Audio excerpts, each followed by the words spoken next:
और अब बात हमारे खास कार्यक्रम मतदाता का मन की, जिसमें स्वराज एक्सप्रेस चुनावी साल में आपको मध्य प्रदेश की एक एक सीट का विश्लेषण लेकर आ रहा है। आज हम आपको बताएंगे कि विदिशा सीट के क्या हाल है। विदिशा सीट के बारे में विस्तार से विश्लेषण करेंगे कि ये सीट बीजेपी का गढ़ मानी जाती है, लेकिन 2018 के चुनाव में कांग्रेस उम्मीदवार शशांक भार्गव ने बीजेपी के गढ़ में सेंध लगाई। सीएम शिवराज भी 2013 में इस सीट से चुनाव लड़ चुके हैं। देखिए कि विदिशा विधानसभा सीट का समीकरण और इतिहास क्या है इस खास रिपोर्ट में। इस वर्ष 2023 के अंतिम माह में मध्य प्रदेश में विधानसभा चुनाव होना है, जिसके लिए राजनीतिक दलों ने कमर कस ली है।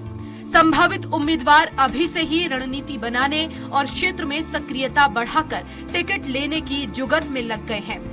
वहीं विदिशा विधानसभा में भी स्थानीय नेताओं की सक्रियता से आगामी चुनाव के दिलचस्प और कांटेदार होने का अनुमान लगाया जा रहा है।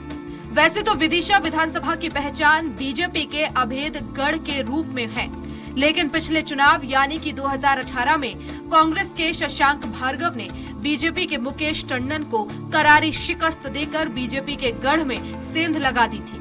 विदिशा विधानसभा की गिनती प्रदेश की हाई प्रोफाइल और बीजेपी की सबसे सुरक्षित सीट में होती है। 2013 में बुधनी के साथ यहां से भी मुख्यमंत्री शिवराज सिंह चौहान स्वयं चुनाव लड़कर विधानसभा पहुंचे थे। हालांकि बाद में उन्होंने ये सीट छोड़ दी।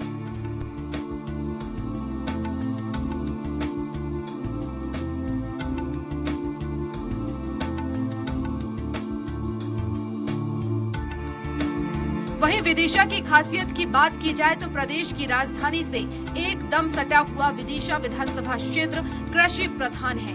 यहाँ के अधिकांश मतदाता किसान हैं। गेहूं और सोयाबीन यहाँ की प्रमुख फसल है। बेतवा नदी इस क्षेत्र की प्रमुख नदी है। विजय मंदिर, उदयगिरी की गुफाएं, ग्यारसपुर का माला देवी मंदिर, अनेक प्राचीन और ऐतिहासिक महत्व के स्थान यहाँ मौजूद हैं। अगर मतदाता की बात की जाए तो विदिशा विधानसभा क्षेत्र में 2,20,274 मतदाता हैं। 1,13,911 पुरुष, 1,06,355 महिला, 8 ट्रांसजेंडर मतदाता। इस इलाके की सियासी समीकरण और इतिहास की बात की जाए तो विदिशा विधानसभा क्षेत्र हिंदू महासभा के समय से बीजेपी का गढ़ रहा है। 2018 में कांग्रेस के शशांक भार्गव ने इस गढ़ को तोड़कर कांग्रेस का परचम लहराया। पहले 1972 में कांग्रेस के सूर्य प्रकाश सक्सेना विदिशा से विधायक बने। विदिशा विधानसभा क्षेत्र को बीजेपी का सबसे मजबूत और सुरक्षित क्षेत्र माना जाता है। 2008 में यहां से राघव जी विधायक चुने गए, प्रदेश के वित्त मंत्री बने।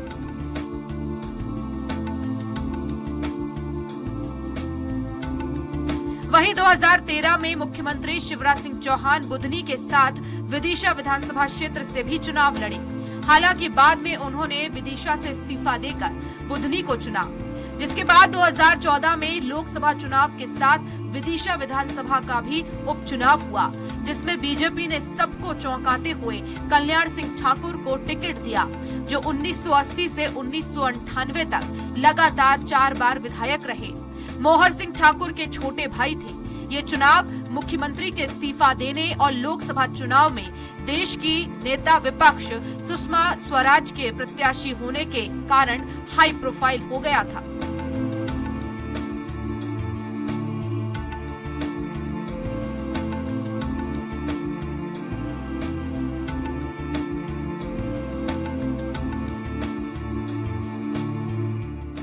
वहीं 2023 के समीकरण की बात की जाए तो इस बार भी यहां कांटे का मुकाबला होना तय है। ऐसा माना जा रहा है कि कांग्रेस की ओर से वर्तमान विधायक शशांक भार्गव का टिकट तय है। वहीं बीजेपी से पिछली बार के निकटतम प्रतिद्वंदी पूर्व नगरपालिका अध्यक्ष मुकेश टंडन प्रमुख दावेदार हैं। उन्हें विदिशा में मुख्यमंत्री शिवराज सिंह का सबसे विश्वस्त माना जाता है। उनके अलावा पूर्व जिला पंचायत अध्यक्ष तोरण सिंह दांगी, मनोज कटारे, अरविंद श्रीवास्तव भी यहां से प्रमुख दावेदार हैं।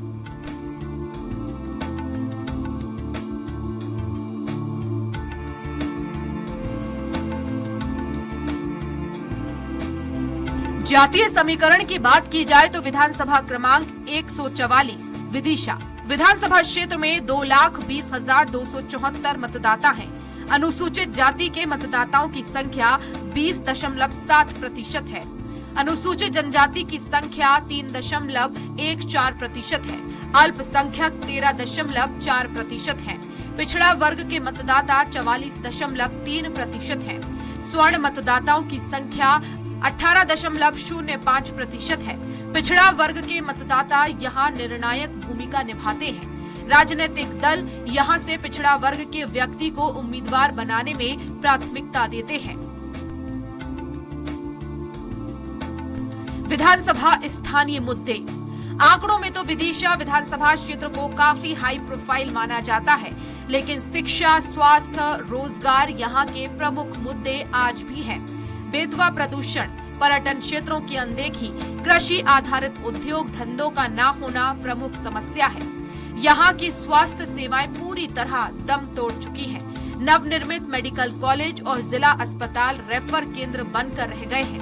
किसानों को भी अपनी उपज बेचने के पर्याप्त साधन नहीं है। यहाँ के युवा पढ़ाई और नौकरी के लिए भोपाल समेत देश के बड़े शहरों की ओर बड़ी संख्या में पलायन कर रहे हैं। यहाँ के जीवनदायिनी बेतवा नदी प्रदूषण से दम तोड़ रही है। हालात ये हैं कि प्रदूषण के कारण नदी में मछलियाँ तक नहीं बची हैं। यहाँ अनेक प्राचीन और ऐतिहासिक महत्व के स्थान हैं, लेकिन उनकी ओर ध्यान न देने से, उनका रखरखाव और प्रचार प्रसार न होने से पर्यटक नहीं आते। अगर यहाँ पर्यटक आने लगे तो स्थानीय लोगों को अच्छा रोजगार मिल सकता है। Special desk, Swaraj express. तो मतदाता के मन में आज विदिशा जिले के हाल जानने की कोशिश करेंगे, जिसके लिए कुछ ही देर में हमारे साथ खास मेहमान भी जुड़ेंगे। लेकिन विदिशा वो जिला है जहां विधानसभा क्षेत्र हिंदू महासभा के समय से बीजेपी का ये गढ़ रहा है। 2018 में किला भेदने में कामयाब रही थी कांग्रेस, जिसके बाद से इस सीट पर जो कड़ा मुकाबला है बीजेपी कांग्रेस का, वो और दिलचस्प हो गया है।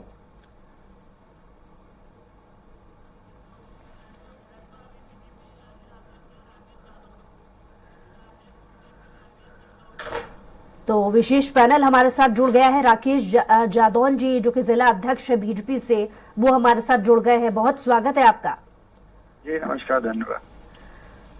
जाहिर है कि बीजेपी का ये काफी समय से, काफी लंबे वक्त तक ये अभेद किला रहा है। 2018 में हालांकि कांग्रेस से शशांक जी ने इस पर जीत काबिज की, लेकिन वजह क्या आप मानेंगे? क्योंकि 2023 के भी चुनाव के लिए बीजेपी भी तैयार है, तो इस बार क्या रणनीति? इस बार मध्य प्रदेश, हमारे विदिशा जिले में 5 सीटें भारतीय जनता पार्टी जीतेगी और भारतीय जनता पार्टी अपने हमेशा तैयार रहती है। हमारे संगठन का पूरा काम तैयार है। जब भी चुनाव की घोषणा होगी हम चुनाव लड़ेंगे और भारतीय जनता पार्टी मध्य प्रदेश के मुख्यमंत्री माननीय शिवराज जी के नेतृत्व में मध्य प्रदेश में और विदिशा जिले में 5 सीटें हम जीतेंगे। ठीक है। शशांक भार्गव जी हमारे साथ जुड़ गए हैं, जो कि कांग्रेस से मौजूदा वक्त में विधायक भी हैं वहां से। बहुत स्वागत है आपका शशांक जी। जी नमस्कार। शशांक जी, 2018 में जीत दर्ज की कांग्रेस ने। ये 2018 के लिए भी एक बड़ी चुनौती थी कांग्रेस के लिए, क्योंकि इसके पहले के समय की बात की जाए तो काफी लंबा कार्यकाल बीजेपी ने गुजारा है। विश्वसनीयता पार्टी को किसी भी पार्टी को लेकर के इतने समय में बन जाती है। कौन कौन सी ऐसी चीजें थी जिसके चलते कांग्रेस ने 2018 में चुनाव में जीत हासिल की? 2023 के लिए कैसी रणनीति देखते हैं आप? वो अब 2023 में तो जनता मन बना चुकी है कि भाजपा की सरकार को बाहर निकालना। अभी हमारे माननीय अध्यक्ष जी कह रहे थे, मैं उनकी बात का समर्थन करता हूं कि उन्होंने संगठन को तैयार कर रखा है, लेकिन शिवराज जी खुद ही कह चुके हैं कि मैं रहूं ना रहूं, मैं बहनों का याद रखूंगा। 5 सीटें भारतीय जनता पार्टी से इस बार हम छीनेंगे। पिछली बार 1 छीनी थी और अब के 4 और छीनेंगे, क्योंकि जनता मन बना चुकी। संगठन से कुछ नहीं होगा। अब जनता की बात चलेगी और जनता ने निर्णय कर लिया है कि भारतीय जनता पार्टी को बाहर निकालना है। मुद्दे बहुत सारे हैं, वही मुद्दों पर ही आ रही थी, करेंगे आप। क्योंकि शशांक जी काफी लंबा समय बीजेपी ने गुजारा, उसके बाद 2018 में जो जीत दर्ज हुई है, मुद्दों का जिक्र आप करने वाले थे, इसलिए पहले ही मैंने ये सवाल किया कि ऐसे कौन से मुद्दे थे जो 2018 में हावी हो गए? देखो, आप 2018 के पहले हमारे माननीय मुख्यमंत्री जी विदिशा से ही आते हैं और विदिशा में ही उनका कार्य क्षेत्र है। और विदिशा में जिन लोगों को वो संरक्षण देते हैं उनकी कृपा पूरी बनी हुई है विदिशा की जनता पे। अब चाहे कृपा करने वाला लड़े या जो कृपा का दुरुपयोग कर रहा है वो लड़े, हार उनकी तय है। ठीक है, चाहे मुख्यमंत्री लड़े या उनके लोग लड़े, इसलिए विदिशा से उनकी हार तय है और जनता इस बात का मन बना चुकी। ठीक है, राकेश जी से इसको लेकर के जवाब ले लेती हूँ। राकेश जी, शशांक जी की बातों से कितना इत्तेफाक रखते हैं, लेकिन क्योंकि मुद्दों का जिक्र, हालांकि मैं उनसे भी चाह रही थी कि विस्तार से एक मतदाता का मन उन्होंने कितना टटोला ये उनकी जबानी और पूछ लेंगे। राकेश जी, आप क्योंकि ग्राउंड जीरो पर जाहिर है चुनावी समय है, आपके नेता खुद भी ग्राउंड पर उतरकर जनता का मन टटोलने की कोशिश कर रहे होंगे, तो मतदाता का मन क्या कहता है, आपकी नजर से ऐसा क्या है? मतदाता का मन बन चुका है कि फिर एक बार मध्य प्रदेश में भारतीय जनता पार्टी की सरकार बने और विदिशा जिले में भी 5 सीटें दें, क्योंकि आप देख रहे होंगे लाडली बहना जो हमारी है, लाडली बहना ने बिल्कुल मन बना लिया है कि किसी भी स्थिति में अब तो भैया चाहिए, और भारतीय जनता पार्टी की 5 सीटें भाजपा को जिताने के लिए तैयार है। जनता भी मन बना चुकी है, संगठन भी तैयार है और सब अपना आशीर्वाद भारतीय जनता पार्टी और मुख्यमंत्री जी को देने तैयार है। आने वाले समय में आप देखेंगे कि विदिशा जिले के अंदर फिर एक बार कमल का फूल खिलेगा और भारतीय जनता पार्टी की 5 विजय पाएगी। खैर, ये तो आने वाला समय बताएगा कि एक बार फिर से मौका बीजेपी को मिलता है या नहीं, या इस बार भी कांग्रेस को मौका मिलता है। ग्राउंड जीरो पर क्या स्थिति है, ये हमारे संवाददाता ने भी जानने की कोशिश की है। अंकित हमारे साथ, हमारे संवाददाता जुड़े। मतदाता का मन क्या कहता है विदिशा में? जी, मैं आपको बता दूं कि विदिशा शुरू से मैंने कहा लाडली बहना का जवाब तो सुन लो आप जी। लाडली बहना योजना कांग्रेस की नकल करके लेके आई है और जनता इस बात को अच्छी तरह से जान चुकी है कि लाडली बहना एक छलावा है। ठीक है, और चुनाव के बाद फिर कुछ मिलने वाला नहीं है। सिलेंडर मिल गया, क्या पूछो, 450 रुपए में कितने लोगों को सिलेंडर मिले? सिलेंडर में बीजेपी को मिला है, कांग्रेस को भी मिला है। कोरोना काल का जब लोगों की नौकरियां नहीं लग रही थी, मुख्यमंत्री का रोजगार नहीं मिल रहा था, उस समय सत्ता जाने लगी है। जयराज जी को 450 सिलेंडर देखने लगा। राकेश जी जो कहते हैं वो करते हैं। राकेश जी, मुद्दों को लेकर मैं वापस आ रही हूँ आपके पास, इसका जवाब शशांक जी से भी लेना भी बाकी है। अंकित से एक रिपोर्ट समझ लेते हैं। बंद कर दी थी आपने। राकेश जी, आ रही हूँ, लौट रही हूँ आपके पास। अंकित, मतदाता का मन विदिशा में क्या कहता है? एक रिपोर्ट क्योंकि आपने तैयार की है, क्या हालात है, जो स्थानीय मुद्दे हैं वो जरा बताइए। फोन तो बंद करो मैडम, ये आवाज ये घनघना रहा है, ये रिंग किसकी जा रही है, कौन सा फोन चल रहा है? मैं आपको ये बता दूं कि विदिशा शुरू से ही बीजेपी का गढ़ माना जाता है, लेकिन मतदाता का मन मतगणना के दिन से पहले तक कोई भी नहीं समझ सकता है। यहाँ पर दोनों पार्टियों का बराबर अपनी ताकत पूरी झोंक रही है चुनाव को जीतने के लिए। मतदाता भी कुछ मामलों में मतदाता बीजेपी को सपोर्ट करता है, कुछ मुद्दों पे मतदाता कांग्रेस को सपोर्ट करता है। मिला जुला यहाँ पर मतदाता का पूरा निर्णय निकल के अभी तक जो हमने पड़ताल करी है उसमें सामने आ रहा है। जी ठीक है, शशांक जी आपसे मेरा सवाल। जी शशांक जी, कांग्रेस रिंग बज रही है मैडम, इसे तो बंद करो बीच में। ठीक है, मैं अपनी टेक्निकल टीम से कहती हूँ कि वो जो भी त्रुटियां हैं, जो खामियां हैं वो ठीक हो। शशांक जी, आपसे मेरा सवाल, आपको मेरी आवाज ठीक तरीके से आ रही है? हाँ, आ रही है जी। शशांक जी, क्योंकि मुद्दों को लेकर के मेरा सवाल पहले भी आपसे था, 5 साल का समय आपकी सरकार को भी मिला है, आप मौजूदा वक्त में वहां से विधायक हैं, जो 5 साल मुख्य मुद्दे हैं शिक्षा, स्वास्थ्य, रोजगार, ये प्रमुख मुद्दे आज भी हैं वहां पर। 5 साल का समय तो आपको भी मिला, आखिर क्यों? 5 साल का नहीं मिला मैडम, 15 महीने का मिला, जिसमें से 3 महीने आचार संहिता में लोकसभा चुनाव की चली गई। 1 डेढ़ महीने ये बंदर बांट करते रहे, खरीद फरोख्त करते रहे, उसमें चला गया जुमला कुल मिला के 11 महीने का समय का माननीय कमलनाथ जी को मिला, और उसमें जो हमने पहले वचन दिए थे उनको पूरा किया। इनसे पूछो कि 25-26 हजार से बढ़ाकर 51,000 रुपए किसने किए लाडली बच्चियों के। इनसे पूछो पेंशन बढ़ाकर 300 से 600 किसने की। इनसे पूछो कि 100 रुपए में 100 यूनिट बिजली किसने दी। इनसे पूछो कि 1000 गौशालाएं पहले किसने बनाई हो। आज गौशाला की क्या हालत है। हजारों गौ माताएं आज काल के काल में समा रही हैं। तो ये तमाम बातें जो पहले हम लेके आए थे वो की हमने। ऋण माफी की बात थी तो 27 लाख किसानों का ऋण भी माफ किया। और ये तो सिर्फ ढकोसलेबाजी की सरकार है इनकी, खरीद फरोख्त की सरकार ये है। तो आपने प्रदेश के सरकारी मुद्दे बताए। इसके पहले जो मैंने सवाल था वो जिला स्तर पर पूछा था कि आपने बतौर विधायक आपने कितनी पहल की है। ठीक है, क्योंकि सवाल आपका है, जवाब ले लेते राकेश जी से। राकेश जी, अराजकता इस तरह है यहाँ पे जिसकी कोई सीमा नहीं है। हालात ये है कि अगर आप कमल का फूल लगा के थाने पहुंच जाओ तो 302 कर दो, 307 सब खून माफ है।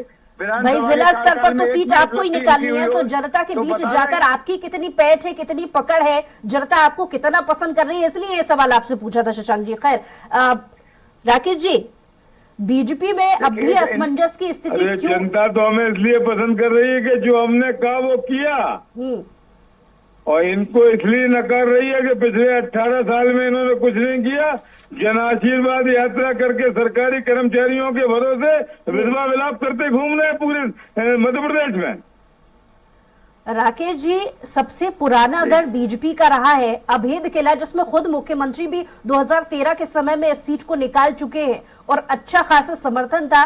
काफी समय तक बीजेपी ने उस क्षेत्र में, उस जिले में राज किया है। जाहिर है जनता ने बहुत अच्छे से पसंद किया था। क्या वजह रही जो 2018 में जनता ने नकार दिया बीजेपी को? हम कहीं ना कहीं देखिएगा, पिछली बार आप देखिएगा हम सरकार में जरूर नहीं रहे, लेकिन वोट ऑफ परसेंटेज हमारा बड़ा था। लेकिन संख्या के आंकड़े में हम पीछे रह गए, इसलिए हम सरकार नहीं बना पाए। लेकिन जनता ने हमको तब भी विश्वास दिया था और हमारा परसेंटेज बड़ा हुआ था।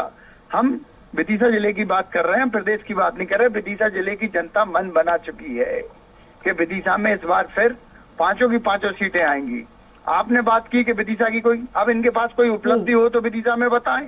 ये तो प्रदेश पे चले गए सीधे। मैं विदिशा जिले का हूं तो मैं विदिशा जिले की ही बात करूंगा। विदिशा जिले में हमारी जितनी योजनाएं चल रही हैं उन सारी योजनाओं का लाभ विदिशा की जनता को मिल रहा है। और विदिशा की जनता ने इस बार मन बना लिया है कि इस बार भारी वोटों के साथ, मतों के साथ विदिशा सहित 5 सीटें हम भाजपा को जिताकर देंगे और फिर एक बार मध्य प्रदेश में भारतीय जनता पार्टी की सरकार बनेगी। अपनी उपलब्धि तो गिरा दो। 5 साल में विदिशा विधानसभा में कितनी रोड डाली और 50% से ज्यादा कमीशन खाया। हमारी वो मुख्यमंत्री जी की डेयरी में चोरी हुई, आज तक पकड़ नहीं पाए। खजाना लुटवा दिया, विदिशा की ट्रेजरी लुटवा दी, आज तक पकड़ नहीं पाए। दोपहरिया में दो माँ बेटी ने दोनों ने आत्महत्या की तो 10 लाख रुपए में खरीद लिया। आप भी यही उपलब्धियां कि सड़कें ही नहीं थी, लाइट थी नहीं, बिजली थी नहीं। ये तो जब से भारतीय जनता पार्टी की सरकार आई है। राकेश जी, 2003 की बातें कर रहे हो, आंकड़े लगाओ। डॉक्टर मनमोहन सिंह ने कितना पैसा दिया तुम्हें, जिसकी वजह से सड़कें भ्रष्टाचार करके सड़कें बनवाई। स्वास्थ्य की लचर व्यवस्था। राकेश जी, 23 को लेकर के बात कीजिए। 23 के लिए अभी 2003 पे जा रहे हैं तो आपके हिसाब से जाहिर है, क्योंकि बहुत समय, बहुत ज्यादा समय नहीं बचा है। इतने कम समय में जनता का मन जो आपकी टटोला होगा, उसके हिसाब से ग्राउंड जीरो पर आपकी तैयारी पूरी है। तो आखिर क्या वजह है जो अब तक विदिशा जैसे, राकेश जी सवाल सुन लीजिए। है कि हमने जो डेवलपमेंट किया है 5 साल में। राकेश जी सवाल सुन लीजिए आपके लिए।